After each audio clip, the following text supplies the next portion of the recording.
Rebonjour, mes frères et sœurs. Encore, le Seigneur me donne de parler encore de lui. Vous savez, mes frères et sœurs, il faut pas qu'on arrête, il faut pas qu'on cesse de le glorifier. Il faut pas qu'on cesse de le glorifier. Il faut pas qu'on arrête de le louer et de dire les paroles, de dire ce qu'il a fait pour nous. Il faut pas qu'on cesse, il faut tout le temps le glorifier. Notre bouche, elle sert à ça, mes frères et sœurs. Notre bouche, elle ne sert pas à calomnier le frère qui est à côté de toi ou la sœur. Notre bouche, elle ne sert pas à dire des paroles vides. Mes frères et sœurs, notre bouche, elle a été créée pour donner la bénédiction, pour parler du Seigneur, pour parler des bienfaits, de ce que le Seigneur a fait pour nous dans nos vies. Notre bouche, elle doit servir à la louange du Seigneur, mes frères et sœurs. Ne nous trompons pas. Ne nous trompons pas. Domptons notre bouche.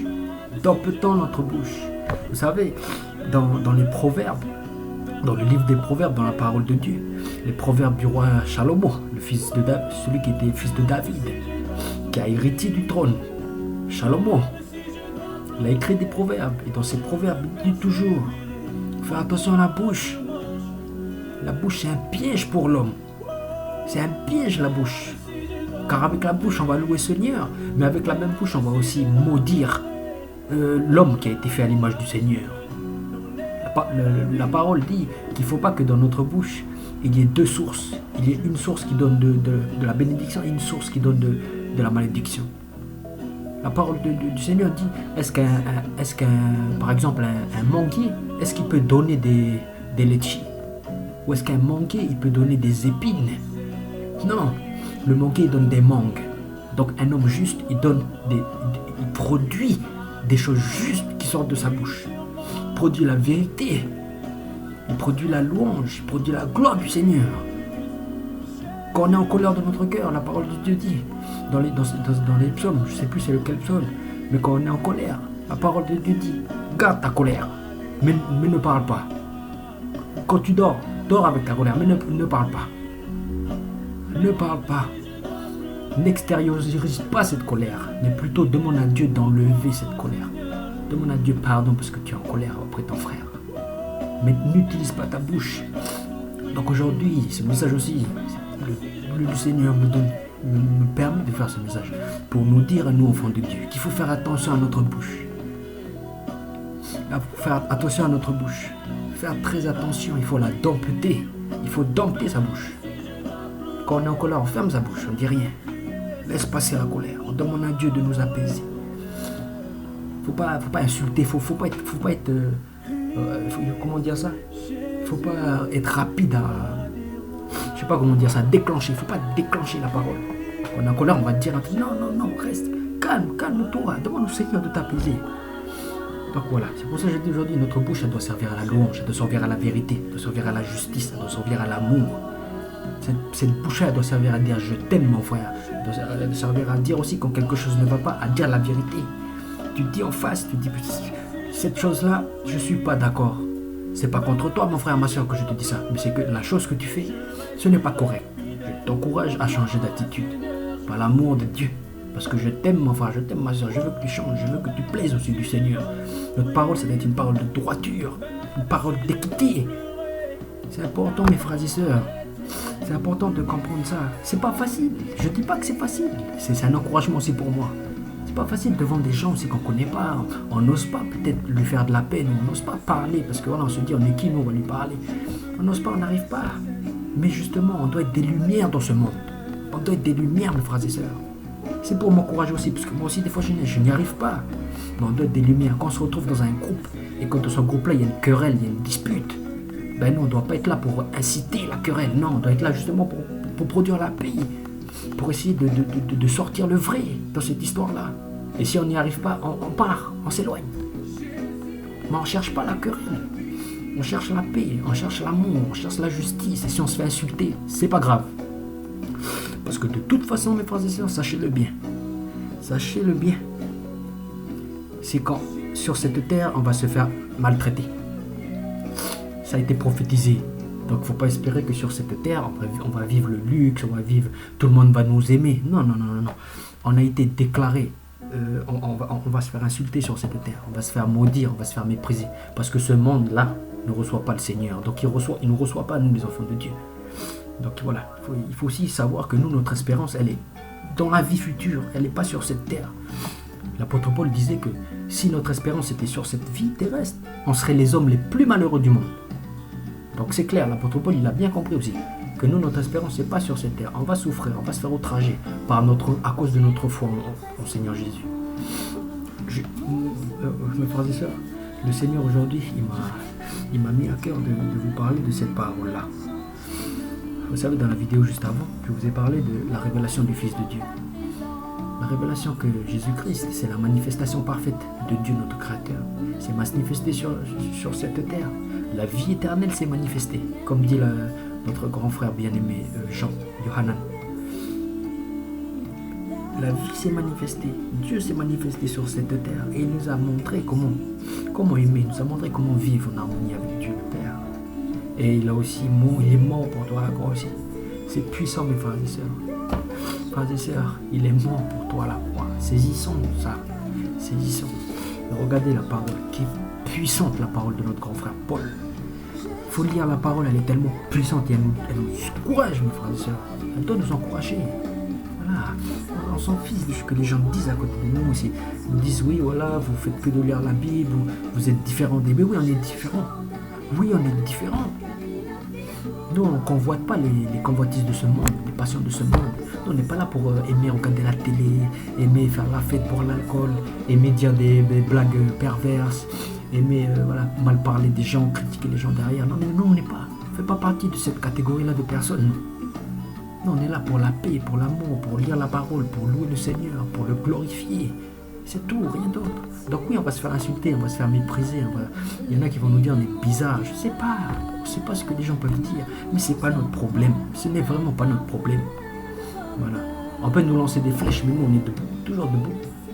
Nous on est toujours debout, on est des enfants de Dieu. Notre source là, elle est intarissable. Voilà. Même faire ça la parole. Romains, l'épître aux Romains, chapitre 8. Chapitre 8 à partir du verset Romains, chapitre 8, verset 36 jusqu'au 39. Je lis la parole de Dieu. On va même lire à partir de chapitre 35. Romains 8, Romains chapitre 8, verset 35 à 39. Qui nous séparera de l'amour de Christ ? Sera-ce la tribulation, ou l'angoisse, ou la persécution, ou la faim, ou la nudité, ou le péril, ou l'épée ? Selon qu'il est écrit, c'est à cause de toi qu'on nous met à mort tout le jour, qu'on nous regarde comme des brebis destinées à la boucherie. Mais dans toutes ces choses, nous sommes plus que vainqueurs par celui qui nous a aimés. Car j'ai l'assurance que ni la mort, ni la vie, ni les anges, ni les dominations, ni les choses présentes, ni les choses à venir, ni les puissances, ni la hauteur, ni la profondeur, ni aucune autre créature ne pourra nous séparer de l'amour de Dieu manifesté en Jésus-Christ notre Seigneur. Mes frères et sœurs, c'est puissant. Ces paroles-là, c'est puissant, mes frères et sœurs. Saisissant vraiment. Il ne faut pas que ça reste dans notre intelligence, il faut que ça descende dans notre cœur. Demandons à Dieu de faire descendre ça dans notre cœur pour qu'on saisisse. Regardez, à partir du verset 35, il nous dit, qui nous séparera de l'amour de Christ ? Il nous pose la question, à nous, enfants de Dieu.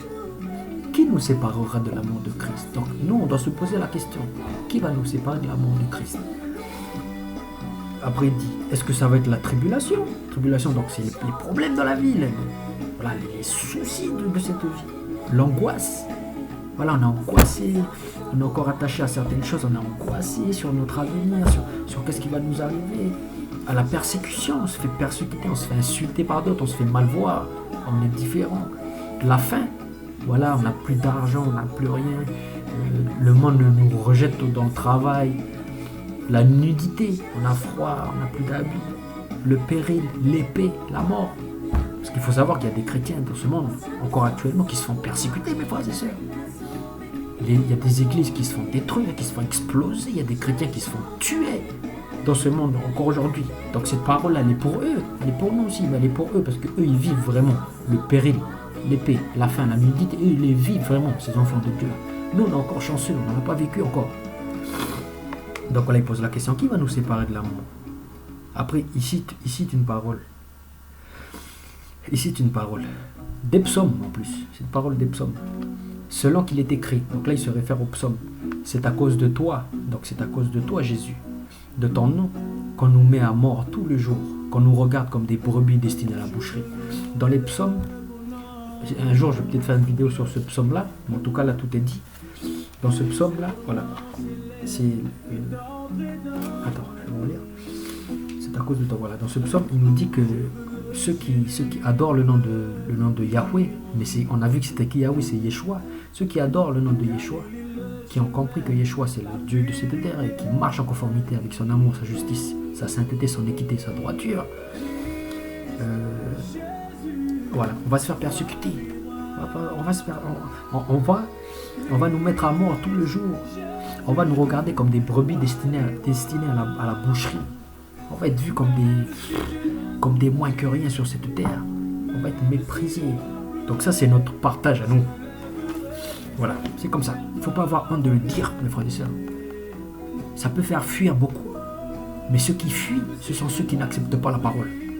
Moi, je ne veux pas faire partie de ceux qui fuient. Moi, je veux faire partie de ceux qui acceptent la parole de Dieu. La parole de Dieu dit que je vais souffrir sur cette terre à cause du nom de Yeshua. Eh bien, j'attends de souffrir. J'attends, non pas parce que j'ai envie de souffrir. Personne n'a envie de souffrir. Mais parce que c'est ma part sur cette terre, c'est ma part. Le juste doit souffrir sur cette terre parce que sa récompense dans l'éternité, elle est immense. Elle est immense, mes frères et sœurs. Donc nous, nos regards, ils ne sont pas sur cette terre. Notre espérance, elle est après. Il faut bien comprendre ça, mes frères et sœurs. Il ne faut pas croire qu'être chrétien, c'est l'argent, c'est rigoler tous les jours. Être chrétien, c'est la paix. Oui, c'est la paix. Mais pas la paix autour de toi, la paix dans ton cœur, mes frères et sœurs. Il ne faut pas se tromper. La parole, elle est spirituelle. Il faut aborder la parole du côté spirituel, pas du côté charnel. Charnel, c'est la mort. La parole dit que le charnel, c'est la mort. L'esprit vivifie. La parole dit que l'esprit vivifie. C'est-à-dire l'esprit donne la vie. Donc il faut regarder la parole du côté de l'esprit. Donc quand dans la parole on dit que si on accepte Dieu, le juste, celui qui a la foi, il vivra de la paix, il vivra la bénédiction. Ça, c'est spirituellement. La paix spirituelle. Ça veut dire quoi? Que même s'il y a les problèmes, charnels sur cette terre, t'as pas de travail, t'as pas d'argent, tu te fais insulter, t'es méprisé du peuple, même ta famille elle te renie, même ta famille elle te parle pas, même ta famille elle te met de côté, même ta famille elle ne croit pas en toi, même tes amis ils te disent t'es bizarre. Mais malgré tout ça, c'est la paix dans ton cœur, c'est la paix. Parce que le Seigneur il est là à côté de toi, il est comme ça, il te regarde. Mon fils, n'écoute pas tout ça. Suis-moi, je vais t'emmener là-bas, il y a la bénédiction. Mais il y a un chemin à traverser, mon fils. Je suis avec toi, ne t'inquiète pas, tu vas souffrir. Parce que c'est ton partage sur cette terre, tu vas souffrir. Mais je serai tout le temps là. Ce que je te demande, mon fils, c'est Yeshua qui parle. Ce que je te demande, mon fils, ne fléchis jamais les genoux. Ne doute jamais de moi. Ne doute jamais de moi. Même si ça tarde, s'il y a des choses qui tardent, si tu peux douter, ne doute jamais de moi, mon fils. Je suis toujours là. Ne tombe pas dans ce piège de moi. Donc voilà, là, l'apôtre Paul, il nous refait comprendre très clairement, et il a raison de le faire, qu'on est destiné au malheur nous, sur cette terre. Tout comme le Seigneur Jésus s'est fait rejeter. Donc, voilà. Le Seigneur aussi va dire dans les évangiles que le disciple, il est pareil que son maître. Ça veut dire quoi? C'est-à-dire que si le maître il se fait persécuter, eh ben les disciples vont se faire persécuter. Nous on est quoi? On est enfants de Dieu, mais on est aussi disciples.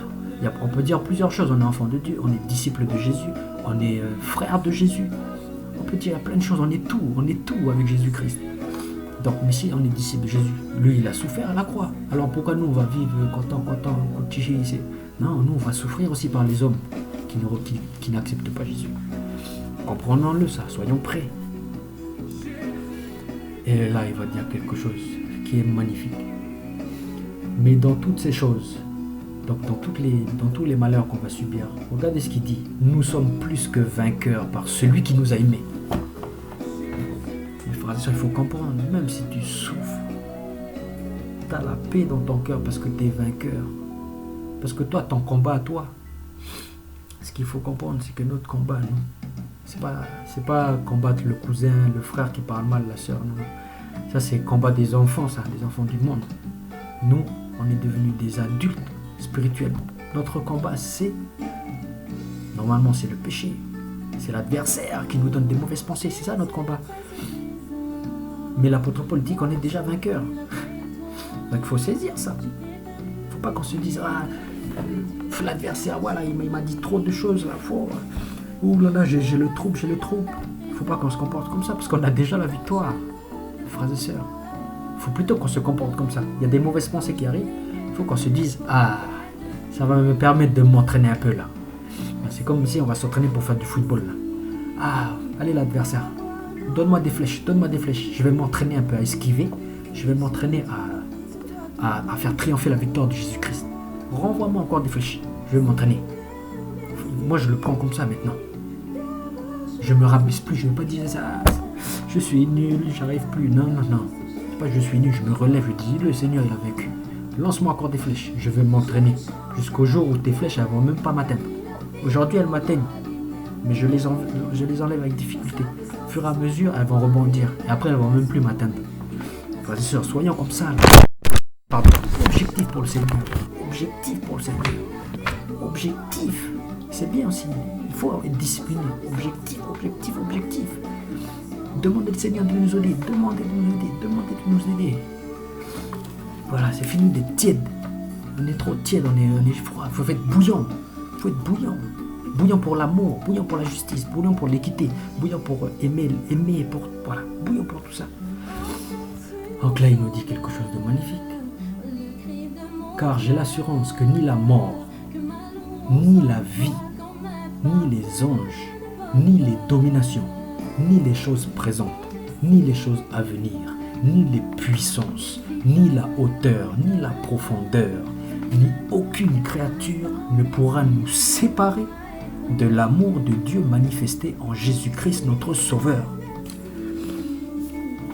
Mes frères et sœurs, cette parole elle est claire. Tout à l'heure on a vu que Dieu s'est manifesté en la personne de Jésus-Christ.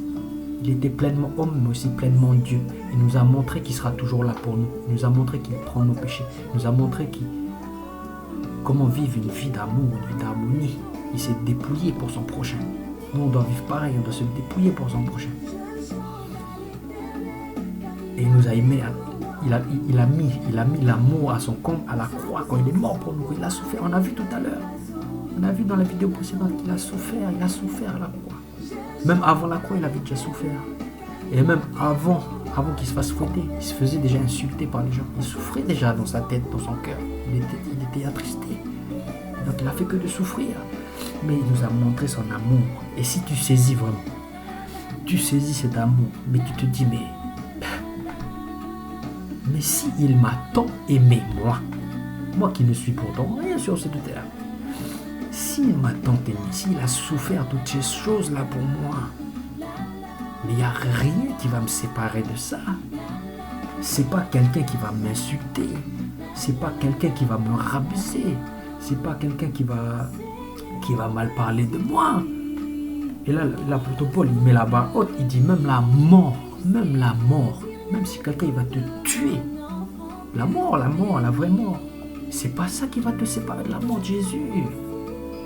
Si tu saisis réellement, c'est comme ça, je vous ai dit, si on saisit, il ne faut pas saisir avec la tête, il faut saisir avec le cœur. Mais quand tu saisis ça, mais tu prends ta stature, la stature de Christ, tu prends cette stature-là, il n'y a personne, mes frères et sœurs. Quand tu as confiance au Seigneur, tu as saisi son amour et tu sais que l'Esprit te guide, il n'y a personne, mais il n'y a personne, même pas le président de je ne sais pas quel pays, même pas, il n'y a personne qui va te déstabiliser. L'amour là, auquel tu t'es attaché, il n'y a personne qui va te détacher, personne, tu seras comme ça jusqu'à la fin, Ça c'était une petite parole d'encouragement, mes frères et sœurs. Le Seigneur en ce moment il me donne beaucoup de choses à dire. Voilà, moi, ça vient pas de moi, c'est le Seigneur qui me le dit. Mais j'entends pas le Seigneur, mais ça vient comme ça. Des fois, je pense à un verset, voilà, c'est le Seigneur qui me fait penser à ce verset. Je partage, voilà. Le Seigneur, il m'a fait connaître des choses, donc je partage. Je ne vais pas garder pour moi. Je partage. Et puis, il faut discuter aussi avec les autres frères. Parce que le Seigneur, il partage des choses à tout le monde. Il ne partage pas des choses qu'à moi. Je suis qui, moi? Il partage des choses à tout le monde. Donc, il faut partager. Il faut échanger sur les idées. On parle, tiens, mais tu vois ça comme ça? D'accord. Moi, je ne le vois pas comme ça. Bon, on va essayer de voir c'est laquelle la meilleure façon de voir. Peut-être qu'il y a les deux façons de voir aussi. Peut-être qu'il y en a une qui est un peu pas correcte. Mais on va demander au Seigneur. Parce que c'est lui qui détient toute la connaissance. C'est lui la sagesse, c'est lui la connaissance, Seigneur Jésus-Christ. Donc on va lui demander. On va demander, Seigneur, voilà, révèle-nous ta parole. Révèle-nous la vraie connaissance de ton Fils. Révèle-nous les mystères cachés de ta parole. Afin que nous puissions te connaître parfaitement. Et afin qu'on sache quelle est réellement ta volonté pour nous. Quelle est ta volonté? Même si on sait déjà que le Seigneur, il veut. Dieu le Père, il veut qu'on croie en son Fils. Première chose. Il veut qu'on l'aime. Deuxième chose. Il veut qu'on aime notre prochain. Troisième chose. Voilà. Et si on fait déjà les trois, on fera tout le reste. Parce que si on croit en son Fils, ça veut dire si on saisit vraiment l'amour que Dieu a pour nous, alors on va l'aimer. C'est automatique. Quand on ressent l'amour de quelqu'un, on va l'aimer. C'est qu'en effet, on est créé comme ça. Il nous a créé comme ça. Donc si tu saisis vraiment par la foi ce que Jésus a fait pour toi à la croix, si tu saisis l'amour de Dieu qui t'a manifesté à travers son Fils Jésus, cette incarnation-là de Dieu sur terre, tu vas l'aimer. Et si tu aimes Dieu, tu vas aimer ton prochain. Parce que Dieu te dit d'aimer ton prochain. Mais si tu aimes quelqu'un, tu fais ce qu'il te demande. Donc si tu aimes Dieu, tu vas aimer ton prochain. C'est pour ça que c'est tout lié. C'est tout lié. Il ne faut pas croire qu'il y a beaucoup de choses à faire. Il ne faut pas croire que c'est compliqué. En fait, tout vient de la foi. C'est pour ça que c'est pas si compliqué. Je vous avertis souvent qu'il faut la justice. C'est important, cette justice-là. Mais ce message-là, c'est pour ceux qui n'ont... C'est pas pour ceux qui ont vraiment saisi cet amour-là. Parce que ceux qui ont vraiment saisi l'amour de Dieu, c'est naturel. Comme je vous ai expliqué, la foi va engendrer l'amour de Dieu. L'amour de Dieu va engendrer l'amour du prochain. C'est naturel. Va engendrer une attitude d'amour, une attitude de justice, une attitude d'équité. En plus, il va te donner l'esprit. Donc tout ça, ça va être bien solide. Mais pour ceux qui n'ont pas réellement bien compris Jésus à la croix, donc ils ne peuvent pas réellement aimer vraiment Dieu, donc ils ne peuvent pas vraiment aimer leur prochain, donc ils vont faire des choses injustes, alors qu'ils vont se dire enfants de Dieu, ils vont se dire chrétiens. Mais voilà, c'est pour ça que c'est un peu comme l'apôtre Paul, quand il disait des choses, c'est pas pour blâmer les gens, il disait c'est pour nous faire réfléchir. Quand il disait attention, il faut vivre en justice, il faut vivre en amour, c'est important. Mais il disait ça pour les personnes qui n'avaient pas vraiment saisi. Mais moi je vous le dis, mes frères et sœurs, pour ceux qui ont vraiment saisi, ceux qui m'écoutent, qui ont vraiment saisi cet amour de Dieu, moi j'ai confiance à 100%. Je sais que vous allez aller loin dans la foi. J'ai même pas besoin de faire des vidéos. Vous allez aller loin, parce que le Seigneur prend soin de vous. Le Seigneur prend soin de vous. Voilà mes frères et sœurs. C'était ce petit message aujourd'hui pour vous partager avec vous. Pour vous dire que l'amour que Dieu a manifesté pour nous, il n'y a rien qui pourra nous séparer de ça. Ni la tribulation de ce moment, ni l'angoisse présente, ni l'angoisse future. Rien. Donc attachons-nous toujours à cet amour-là. Attachons-nous. Le matin, rappelons-le-nous. Comment on dit? Rappelons-le-nous. Le midi, rappelons-le-nous. Le soir, rappelons-le-nous. Afin d'être toujours attaché comme ça à cet amour. Parce qu'il n'y a que cette foi en cet amour-là qui, comme je vous ai dit, qui entraîne toutes les bonnes choses. Donc voilà mes frères et sœurs, soyez grandement bénis. Je prie encore une fois, Papa, pour que ces paroles que vous m'avez données de dire puissent toucher des personnes qui ont soif de la parole, qui ont soif surtout de ce qui font la quête, qui sont en quête de cet amour véritable, qui ne se manifeste qu'en Jésus-Christ. Donc permettez qu'ils comprennent, permettez qu'ils saisissent, Papa, vraiment la grandeur et la gloire de votre Fils Jésus-Christ, la grandeur de cette incarnation si mystérieuse, Papa. Permettez que l'on puisse saisir ça et que l'on puisse commencer une vie de sanctification pour vous plaire, mon Seigneur. Je vous remets cette prière dans le nom de Jésus-Christ, Yeshua HaMashiach. Amen, amen. Voilà mes frères et sœurs, soyez grandement bénis. Grandement bénis. Et bonne journée, une bonne soirée.